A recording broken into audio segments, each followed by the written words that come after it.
نفرت نہ کریں، اس میں کوئی حرج نہیں. کوئی بیٹھتا ہے تو بیٹھنے رہنے، بعد میں اٹھے گا تو وہ جانے، اس کا کام جانے. اور اس میں اجازت بھی ہے، گنجائش بھی ہے کھڑا ہونے، بعد میں کھڑا ہونے کی. تو پھر لڑائی کیوں بناتے ہیں، جھگڑا کیوں کرتے ہیں، نفرت کیوں کرتے ہیں؟ محبت سے کام لیں، نفرت سے کام نہ لیں، اور صلح سے کام لیں، افہام و تفہیم سے کام لیں، لڑائی جھگڑے سے کام نہ لیں. مجھے امید ہے میرے بھائی میرے بہنیں اس پیغام کو خود بھی سنیں گے، دوسروں کو بھی سنائیں گے. اسی طرح کے ساتھی نے سوال پوچھا کہ ہندو کے برتنوں میں ہم کھانا بنا سکتے ہیں؟ بالکل بنا سکتے ہیں، کوئی حرج نہیں. یعنی ہندو کے برتن تھے، یہودی کے برتن تھے، عیسائی کے برتن تھے، بدھ مت کے برتن تھے، کوئی بھی غیر مسلم ہے، اللہ کے رسول صلی اللہ علیہ وسلم کا نافرمان ہے، تو آپ اس برتن کو 3 دفعہ دھو لیں، وہ برتن میں آپ کھانا استعمال کریں.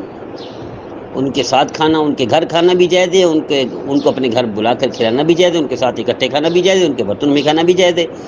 لیکن برتن کو 3 دفعہ پاک کر لینا چاہیے. کھانا بنائیں، کھانا حرام نہیں ہے، ناپاک نہیں ہے، نہ برتن ناپاک ہوتا ہے. مجھے امید ہے میرے بھائی میرے بہنیں ہمارے ہر پیغام کو خود بھی سنیں گے، دوسروں کو بھی سنائیں گے، خود بھی عمل کریں گے، دوسروں کو بھی کریں گے.